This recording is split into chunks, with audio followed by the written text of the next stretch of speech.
Well, he vowed to inflict as much pain as possible on the U.S. in response to Trump's tariffs, going as far as threatening to turn off electricity to some states.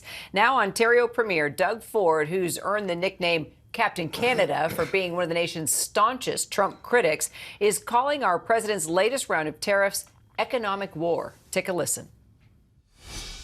Let's not forget that President Trump has declared an economic war on every single business, every single person in this country. And we need to do everything we can to fight against him. And now Premier Ford is suggesting Canada could soon retaliate. He argues his country should slap the U.S. with 25% tariffs on steel and aluminum, saying that Canada, quote, can't be kicked around any longer. Ontario Premier Doug Ford joins us once again. Premier, good to see you. Yeah, good to see you as well, Kira. And Terry, thanks for having me on. So you say that President Trump steamrolled you. How? Oh, very, very simply, we had an agreement, even if it was verbally, 25% tariffs on steel and aluminum, and we put 25% tariffs as well. And out of the blue, another 25%. But and it's never against the American people, by the way. I love the American people. I love the U.S.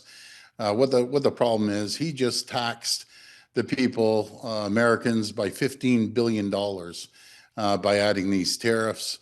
We buy $30 billion worth of steel and aluminum off the U.S. And now we have no choice. We have to start onshoring everything that we manufacture, get converted down in the U.S. back to Ontario.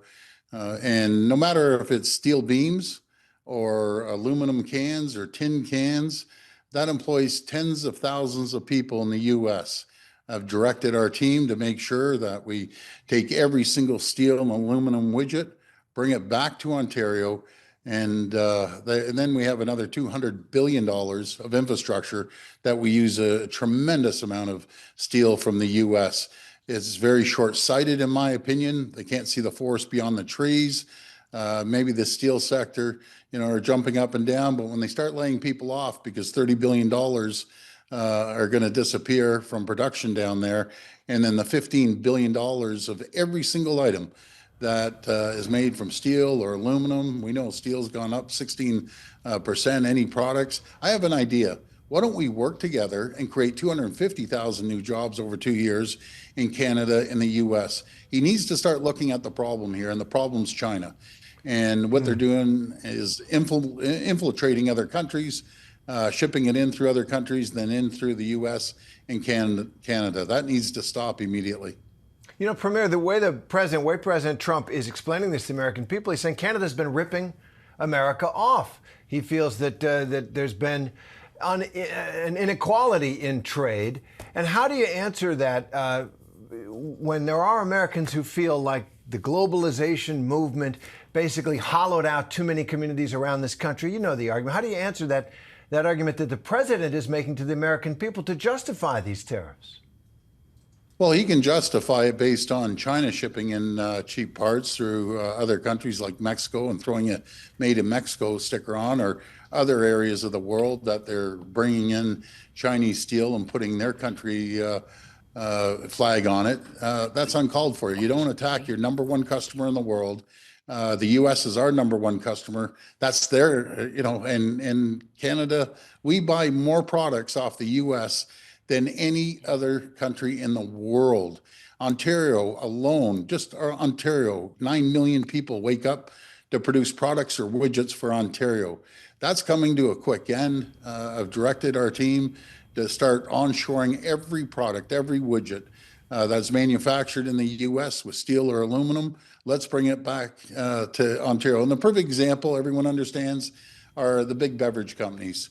We ship aluminum down there, they print it, convert it, ship it back up, and we fill it with whatever products there is. That's done.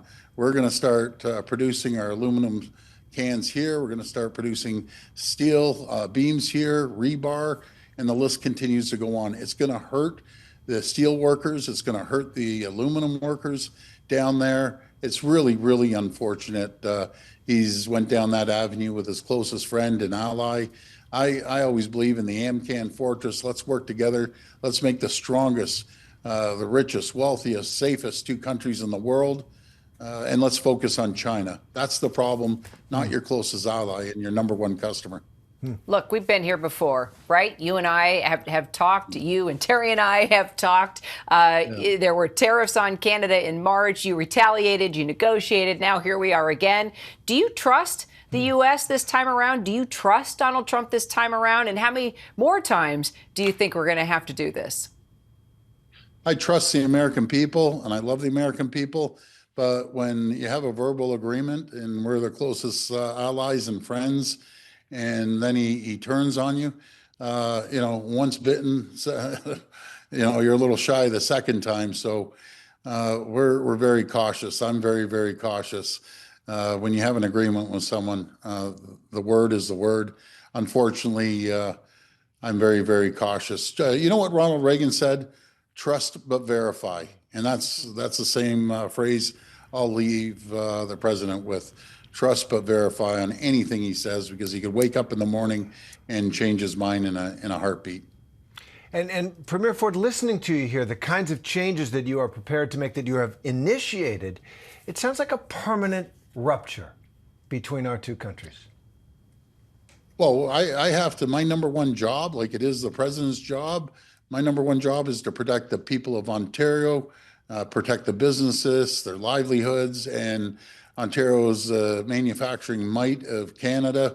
So in return, we have to protect all of Canadians right across the board. That's my job. I'm going to continue fighting for a fair trade deal. And we're so much stronger together. As China is cutting the U.S. off critical minerals, no one has more critical minerals than Ontario, nowhere in the world. I want to share it with our great friends and allies south of the border.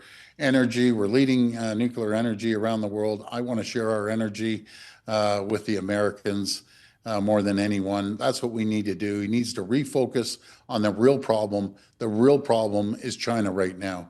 And it seems like they're getting a better deal than their closest allies and friends that will be with them forever. Premier Doug Ford, don't give up on us. Good to see you. Oh, I never will. Thank you very much. God bless America. God bless Canada. We'll get through this. Thank you. Thank you. Thank you, Doug.